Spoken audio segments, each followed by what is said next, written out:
Welcome to Core Essentials. My name is Mike Sylvester. Today we have, I've been wanting to do this show for a while. I've been just trying to get all my facts together and all my models together. And we're going to do it on the misconceptions of stretching. I am just in the process of starting a podcast, and I think the podcast was done so well, in my opinion anyway. It's not perfect, but it was one of my first podcasts, so I'm going to actually air that while I show some stills and some videos with it. And then on the second half of the show, I'm going to explain it a little bit more in detail and show you some exercises at the end of the show. So I hope you enjoyed today's show, and let's get right to that podcast right now.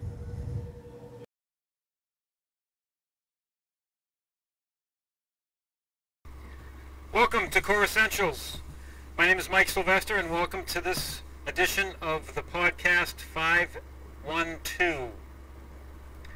Today's topic is the misconceptions of stretching. We hear a lot of, and we see a lot of people in the gyms, myself included, at least up until about a year ago,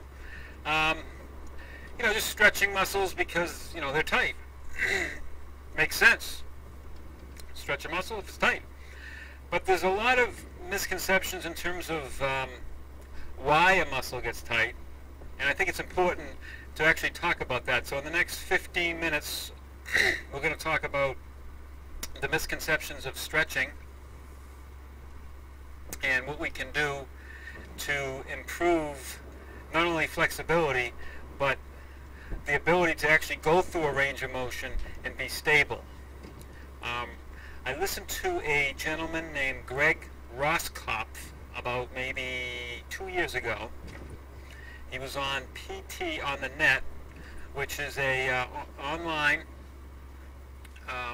mostly for fitness professionals, and he had an audio podcast or an audio lecture on stretching, and his whole thing was, and the analogy that he put together was this: why would you want to stretch or increase mobility if the body doesn't have a sense of stability?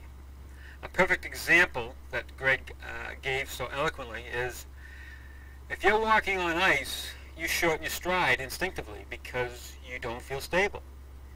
You would not want to walk real fast on ice because you would risk the chance of falling. So you shorten your stride, i.e. decrease your mobility or range of motion. Therefore, you have stability in the small range that you are encountering.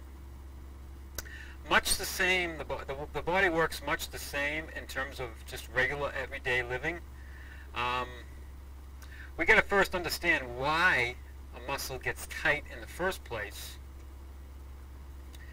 And once we understand why the muscle gets tight, and there's probably various reasons, I'm going to give out a couple of examples today, and this does not mean that I tell everyone to stop stretching. That's not my message today, but my message is just to think about why muscles get tight. Now, the one obvious reason is if you've been in some type of a traumatic injury situation, car accident or a fall, and you fractured a bone and you have a cast on, let's say your forearm for 6 weeks, then when you get out, you have limited range of motion because those joints are what we call synovial joints, and they need fluid in there. If they're not moving, they're not going to get the necessary fluid. They're not going to have the necessary motion that it needs. So that's a different story, but I'm talking about just everyday reasons why, or just why people get tight. And I think as we get older, we tend to get tight. There's various reasons for that, but I'm going to scale things down a little bit today.